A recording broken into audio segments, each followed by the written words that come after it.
تو وہ نا بس نا ایسے ہی اس کو دیکھ کے تو آگے چل پڑی. تو اتنے میں نا بیٹے اندھیرا ہی ہو گیا، رات پڑ گئی، اور اس نے جوتی بھی نہیں پہنی ہوئی تھی. تو وہ لڑکی بیچاری نا ایسے چلتے چلتے نا گلی کے نکر میں جا کے نا ایک دیوار کے ساتھ نا بیٹھ جاتی ہے. ٹھیک ہے. سردی اس کو بہت لگ رہی تھی، بھوک بھی بہت لگی ہوئی تھی، لیکن وہ بیٹھ گئی ادھر. اس کی نا بہت حالت خراب بیچاری کی ہو رہی تھی.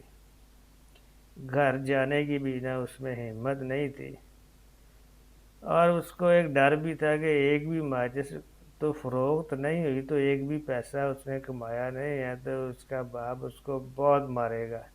اس خوف سے نا وہ بیچاری وہیں پہ بیٹھی رہی، اور سردی سے نا ٹھٹر رہی تھی وہ. اس کے ہاتھ نا سردی سے نیلے پڑ چکے تھے بیچاری کے. اس نے ماچس کی تیلی جو تھی نا وہ دیوار سے رگڑی اور نہ وہ جل گئی. تو اس نے کیا کیا کہ اپنا ہاتھ جو تھا نا وہ اس کے اوپر رکھا تھوڑا سا فاصلے پہ. تو اس کو ہاتھ کو نا گرم کرنے کی کوشش کرنے لگ گئی. وہ ابھی ہاتھ گرم کیا ہونا تھا، وہ تیلی بجھ گئی.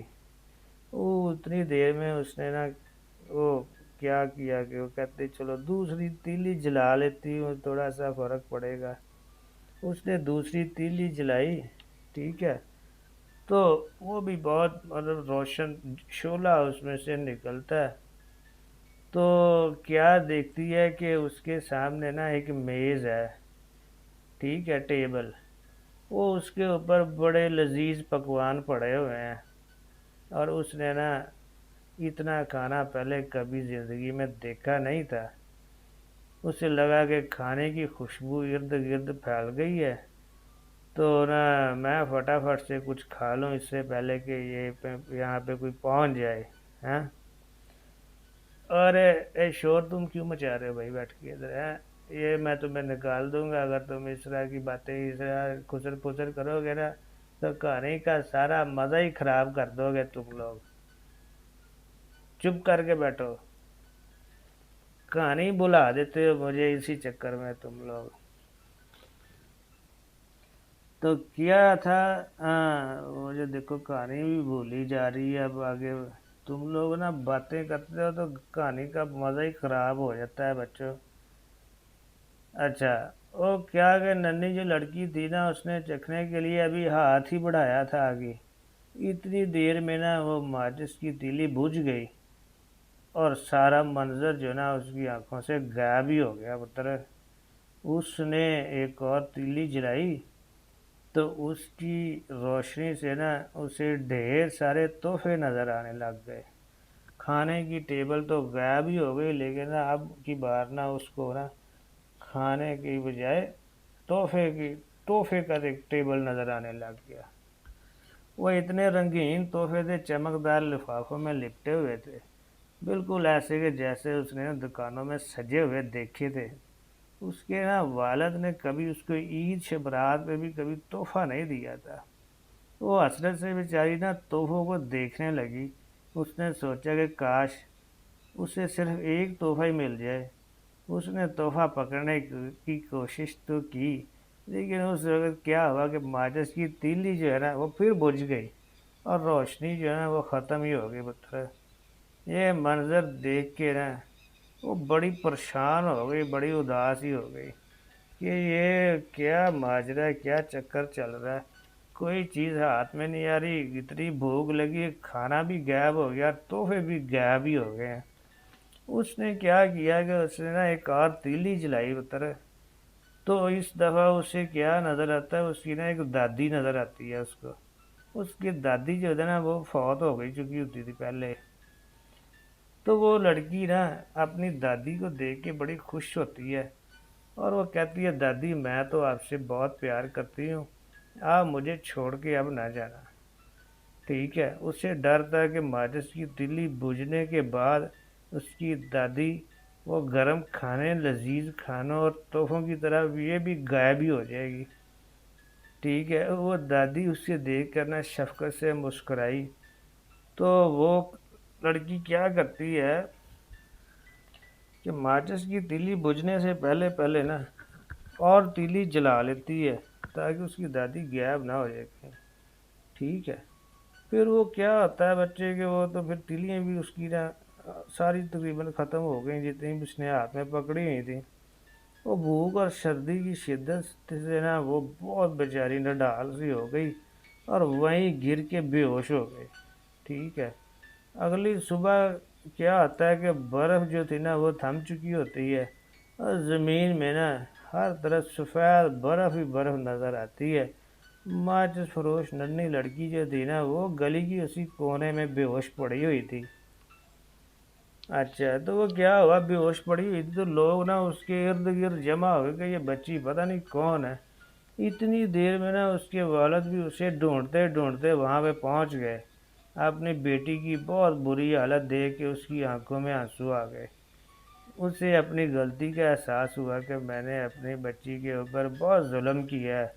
اس نے اپنی بیٹی کا ماتھا چوما اور ننھی سی لڑکی کو آنکھیں کھول کے ننھی لڑکی اپنے باپ کو دیکھنے لگی۔ اس کو ہوش آ گئی تھی، باپ بھی اس کو دیکھ کے خوش ہو گیا کہ میری بچی کو ہوش آ گیا ہے، ہاں بھائی۔ تو اس نے کیا کیا بچوں کہ اس نے اس بچی کو اٹھایا، گلے سے لگایا اور اٹھا کے نا گھر لے گیا، اور تھوڑے دن بعد آہستہ آہستہ نا وہ ٹھیک ہونے لگ گئی اور باپ جو نا اس کا بہت خیال رکھنے بھی لگ گیا۔ ننھی لڑکی بھی خوش ہو گئی۔ اب باپ نے کیا فیصلہ کیا کہ اب وہ ماچس بیچا نہیں کرے گی اور وہ دوسرے بچوں کی طرح اسکول جائے گی، ٹھیک ہے۔ تو دیکھو وہ اس کے باپ کو سبق مل گیا کہ چھوٹے بچوں سے کام نہیں کرانا چاہیے، جس کا کام ہے نا اسی کو کام وہ کرنا چاہیے، ٹھیک ہے۔ تو اس کہانی سے پتر ہمیں سبق کیا ملتا ہے کہ اپنا کام جو ہے نا خود ہی ذمہ داری سے کرنا چاہیے، ہے پتر۔ تو اس طرح میں نا آپ کو بتاتا ہوں کہ اس کہانی سے ہمیں ایک سبق بھی ملتا ہے۔ مجھے ایک چھوٹا سا واقعہ بھی یاد آ گیا۔ حضرت عمر فاروق رضی اللہ تعالیٰ عنہ نا اپنے خادم کے ساتھ نا گشت کر رہے تھے، رات کے وقت گشت کر رہے تھے اپنے شہر میں۔ تو انہیں نا ایک گھر کے باہر نا جاتے جاتے نا بچیوں کے رونے کی آواز آتی ہے۔ وہ نا حضرت عمر فاروق نے دروازے پر دستک دی تو اس عورت نے دروازہ کھولا۔ حضرت عمر فاروق نے پوچھا کہ بچے کیوں رو رہے ہیں؟ تو اس عورت نے بتایا کہ یہ بچے بھوک کی وجہ سے رو رہے ہیں، لیکن اس میں سارا قصور ہمارے خلیفہ عمر فاروق کا ہے۔ حضرت عمر فاروق نے کہا بھلا عمر کو کیا پتا کہ تمہارے بچے بھوکے ہیں، اس کا بیچارے کا کیا قصور ہے؟ تو عورت نے کہا کہ اگر اس کو یہ خبر نہیں ہے کہ ہم بھوکے مر رہے ہیں، بھوکے سو رہے ہیں، تو وہ پھر کس چیز کا حاکم ہے ہمارے اوپر ہے پتر۔ تو یہ واقعہ سن کر حضرت عمر فاروق بہت پریشان ہوئے اور فوراً سے واپس گئے اور سرکاری خزانے سے کچھ چیزیں اپنی ایک بوری میں ڈال کر اپنی کمر پر لادی اور خود جا کر اس عورت کو سامان پہنچایا، اور پھر اس عورت نے کھانا تیار کیا اور ان بچوں کو کھلایا، ٹھیک ہے۔ دیکھو حضرت عمر علیہ السلام نے بھی خود اپنی کمر پہ لاد کے چیزیں اس عورت کے گھر پہنچائی، مطلب خود کام کیا، اپنی ذمہ داری دکھائی پتر۔ اس لیے ہمیں بھی چاہیے کہ ہم بھی اپنے کام خود کریں، ہاں۔ مثلا جیسے یونیفارم چینج کرنا خود چینج کریں، پانی پینا ہو تو خود پانی پئیں، اپنے والدین کو نہ کہیں کہ مجھے پانی لا کے دیں، اب آپ بڑے ہو گئے ہیں بیٹے، ٹھیک ہے۔ یونیفارم خود بدلیں اور اپنا بکس اپنے خود بیگ میں رکھیں، ٹھیک ہے، اور جیومیٹری وغیرہ خود سیٹ کریں، اپنے شوز خود پالش کریں، ٹھیک ہے۔ چلو بچوں، اب کہانی کا ٹائم ختم ہو گیا میرا پتر، تو آپ لوگ اب جاؤ اپنے گھروں میں، تو کل پھر آپ آنا، ٹھیک ہے۔ تو نہا دھو کے ذرا صاف ستھرے ہو کے آیا کرو، تو کہانی سننے کا بھی مزہ آتا ہے، سنانے کا بھی مزہ آتا ہے پتر، ٹھیک ہے۔ چلو شاباش، گڈ نائٹ، گڈ نائٹ۔